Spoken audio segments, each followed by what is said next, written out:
जय श्री कृष्ण मित्रों, मैं दिनेश भारद्वाज।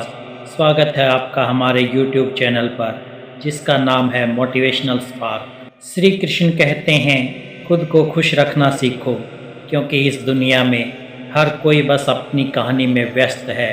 लोग आएंगे जाएंगे, कभी सराहेंगे, कभी आलोचना करेंगे, लेकिन आपके दर्द को आपसे बेहतर कोई नहीं समझेगा। श्री कृष्ण ने कहा था, जो स्वयं में स्थित है वही सच्चा सुखी है। लेकिन अफसोस, हम अपनी मुस्कान का बटन दूसरों के हाथ में दे बैठे हैं। इसलिए मेरा आपसे हाथ जोड़कर निवेदन है, कृपया इस वीडियो को अंत तक ज़रूर सुनिए। बीच में एक पल को भी मत छोड़िए, और अगर दिल के किसी कोने में ये बात स्पर्श करे तो सच्चे मन से कमेंट में जय श्री कृष्णा लिखकर अपना आभार व्यक्त करें। आपकी ये निर्मल पुकार जैसे ही प्रेम की तरंग बनकर उठेगी, श्री कृष्ण के चरणों तक सहज ही पहुंच जाएगी। और जब वे करुणा से भरी अपनी नैन मुद्रा आप पर डालेंगे, तब आपका जीवन सुदर्शन चक्र की तरह हर बाधा को काटते हुए प्रकाश से भर जाएगा। तो आइए इस दिव्य पथ पर पहला कदम बढ़ाते हैं। खुद को खुश रखना, ये सुनने में एक साधारण सलाह लग सकती है, लेकिन जीवन का सबसे गहरा रहस्य है। क्योंकि जब आप अपनी खुशी को किसी और के व्यवहार, शब्द या नज़रिए पर आधारित करते हैं, तब आप अपने जीवन की बागडोर उनके हाथों में सौंप देते हैं। दूसरे लोग अपनी सुविधा, अपने स्वार्थ, अपने मूड के हिसाब से बदलते रहेंगे। अगर आपकी मुस्कान उनके मूड पर टिकी है, तो ये मुस्कान किसी भी क्षण गायब हो सकती है। श्री कृष्ण कहते हैं, जो व्यक्ति अपने मन को जीत लेता है, उसके लिए ये मन सबसे बड़ा मित्र बन जाता है, और जो अपने मन पर विजय नहीं पा सकता, उसके लिए यही मन सबसे बड़ा शत्रु है। यानी सुख दुख, लाभ हानि, मान अपमान, सबका स्रोत बाहर नहीं, आपके भीतर है। अगर आप भीतर स्थिर हैं, तो बाहरी तूफान भी आपको हिला नहीं सकते। लेकिन हम क्या करते हैं, कोई हमारी तारीफ़ करे, हम खुशी से झूम उठते हैं। कोई आलोचना कर दे, हम टूट जाते हैं। कोई हमारा साथ दे, हम उत्साहित हो जाते हैं। कोई दूर चला जाए, हम बिखर जाते हैं।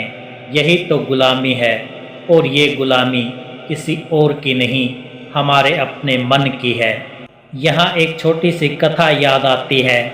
एक बार एक साधु गांव में प्रवचन देने आए। एक व्यक्ति ने साधु को अपशब्द कहे, उन्हें अपमानित किया। साधु मुस्कुराते रहे।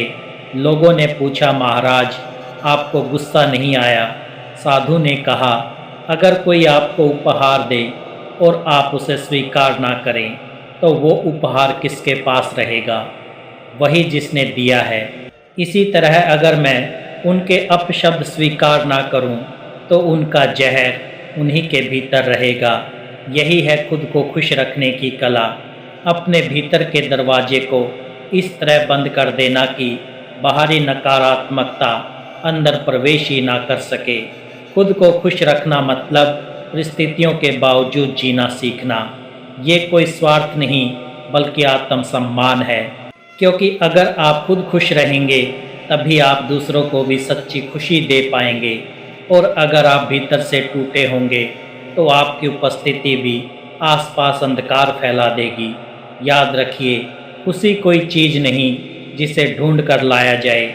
ये तो भीतर की वो रोशनी है जो तब जलती है जब आप अपने मन को जीतना सीख लेते हैं। दुनिया चाहे कैसी भी हो, मौसम चाहे कैसा भी हो, लोग चाहे कुछ भी कहें, आपका मन एक शांत झील की तरह निर्मल बना रहे। यही है श्री कृष्ण की शिक्षा।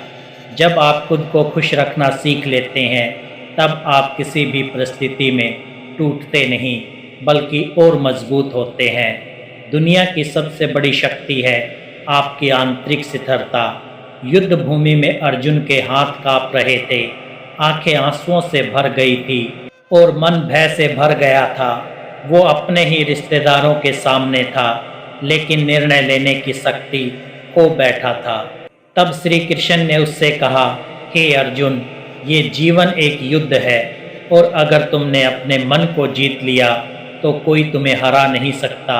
सोचिए, अर्जुन जैसा योद्धा भी अगर अपने मन में हार सकता है तो हम और आप कितनी आसानी से हार सकते हैं। लेकिन जिस क्षण हम ये समझ लेते हैं कि हमारी खुशी का स्रोत हम खुद हैं, उस क्षण से कोई हमें हिला नहीं सकता। कभी कभी जीवन में ऐसे पल आते हैं जब लोग आपको गलत समझते हैं, आपके प्रयासों को नकारते हैं और यहाँ तक कि आपकी सच्चाई पर सवाल उठाते हैं। उस समय अगर आप अपनी खुशी को उनके शब्दों के भरोसे छोड़ देंगे तो आप हर दिन टूटेंगे। लेकिन अगर आप भीतर से दृढ़ रहेंगे तो उनका हर ताना आपके लिए एक सीढ़ी बन जाएगा। यहाँ एक और घटना याद आती है। एक बार एक किसान का घोड़ा भाग गया। पड़ोसी ने आकर कहा, ये तो बहुत बुरा हुआ। किसान मुस्कुराया और बोला, शायद अच्छा हो, शायद बुरा। कुछ दिनों बाद घोड़ा लौट आया और उसके साथ कई जंगली घोड़े भी लाया। पड़ोसी ने कहा, वाह, ये तो बहुत अच्छा हुआ। किसान फिर बोला, शायद अच्छा हो, शायद बुरा। फिर किसान का बेटा उन घोड़ों को काबू करने में गिरकर घायल हो गया। पड़ोसी ने कहा, अब तो ये बहुत बुरा हुआ। किसान बोला, शायद अच्छा हो, शायद बुरा। कुछ ही दिनों बाद गांव में युद्ध छिड़ गया और सभी नौजवानों को सेना में जाना पड़ा, लेकिन किसान का बेटा घायल होने के कारण बच गया। देखो, परिस्थितियां बदलती रहती हैं, लेकिन जो व्यक्ति मन को संतुलित रखता है वही सच्ची खुशी को जानता है। श्री कृष्ण ने यही तो सिखाया है, सुख में अहंकार मत करो, दुख में निराश मत हो और हर पल अपने भीतर की ज्योति को जलाए रखो। खुद को खुश रखना मतलब ये समझना कि जीवन में जो भी हो रहा है वो आपके विकास के लिए है। इसलिए अगर लोग आपकी निंदा करें तो मुस्कुराइए, क्योंकि वे आपको और मजबूत बना रहे हैं। अगर लोग आपकी प्रशंसा करें तो भी मुस्कुराइए, क्योंकि ये भी क्षणिक है। आपका असली खजाना वो मन है जो किसी भी परिस्थिति में संतुलित और प्रसन्न रहना जानता है। जब मनुष्य अपने भीतर इस सत्य को समझ लेता है कि मेरी खुशी का मालिक मैं स्वयं हूँ, तब जीवन एक नए रंग में खिल उठता है। वो अब दूसरों के शब्दों, व्यवहार और भावनाओं का गुलाम नहीं रहता। उसके भीतर एक ऐसी शांति जन्म लेती है जिसे कोई छीन नहीं सकता, ना समय, ना परिस्थितियाँ, ना लोग। लेकिन इस अवस्था तक पहुँचने के लिए त्याग करना पड़ता है। त्याग किसका? अपनी अपेक्षाओं का, अपनी तुलना करने की आदत का और दूसरों को खुश करने की मजबूरी का। क्योंकि जो हर किसी को खुश करने में लगा रहता है वो अंत में खुद सबसे ज़्यादा दुखी हो जाता है। श्री कृष्ण ने स्पष्ट कहा था, जो अपने कर्म को अपने धर्म के लिए करता है वो कभी दुखी नहीं होता। यानी आपका लक्ष्य, आपकी निष्ठा और आपका कर्तव्य आपके अपने हो, ना कि दूसरों की पसंद और नापसंद पर आधारित। देखिए, अगर आप नदी के किनारे बैठकर हर लहर को रोकने की कोशिश करेंगे तो आप थक जाएंगे और डूब जाएंगे। लेकिन अगर आप तैरना सीख लें तो वही लहरें आपको आगे बढ़ा देंगी। जीवन भी ऐसा ही है। दूसरों के शब्द, उनकी राय, उनके फैसले, ये सब लहरों की तरह आते जाते रहेंगे। अगर आप उनसे लड़ेंगे तो टूटेंगे। अगर आप उनके साथ बहना सीखेंगे लेकिन अपनी दिशा बनाए रखेंगे तो आप जीत जाएंगे। मुझे एक प्रसंग याद है। एक बार एक युवक श्री कृष्ण के पास आया और बोला, महाराज, मैं हर वक्त दुखी रहता हूँ क्योंकि लोग मेरे बारे में बुरा बोलते हैं। श्री कृष्ण मुस्कुराए और बोले, हे अर्जुन, अगर कोई तुम्हारे पास आकर तुम्हें एक अनचाहा भार दे तो क्या तुम उसे अपने सिर पर उठा लोगे? युवक ने कहा, नहीं, मैं मना कर दूंगा। श्री कृष्ण ने कहा, तो फिर दूसरों के शब्दों का भार क्यों उठा रहे हो? उन्हें यहीं छोड़ दो और आगे बढ़ो। यही है खुद को खुश रखने का रहस्य। दूसरों के व्यवहार को अपने मन के दरवाजे पर ही रोक देना। जो बातें प्रेरणा दें उन्हें भीतर आने दो। जो बातें आपको गिराएं उन्हें वहीं से लौटा दो। जब आप ये अभ्यास रोज करने लगते हैं तो आप एक ऐसे बिंदु पर पहुंचते हैं जहां बाहरी परिस्थितियां आपका कुछ नहीं बिगाड़ सकती।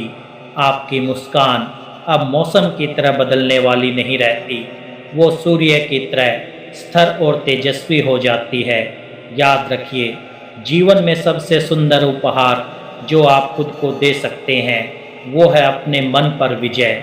और जब ये विजय मिलती है तो आप महसूस करते हैं दुनिया चाहे कैसी भी हो, मैं खुश रह सकता हूँ, क्योंकि खुशी मेरा अपना निर्णय है, ना कि किसी और का। तो मित्रों, याद रखिए, दुनिया को बदलना आपके हाथ में नहीं है, लेकिन अपने मन को बदलना पूरी तरह आपके हाथ में है। खुश रहना कोई संयोग नहीं, ये आपका चुनाव है। और जब ये चुनाव आप रोज हर परिस्थिति में करते हैं तब आप भीतर से अटूट हो जाते हैं। अगर आज की ये श्री कृष्ण प्रेरणा आपके दिल को छू गई हो तो सच्चे मन से कमेंट में लिखिए जय श्री कृष्णा। और वीडियो अच्छी लगी हो तो वीडियो को लाइक करें और चैनल को सब्सक्राइब करें।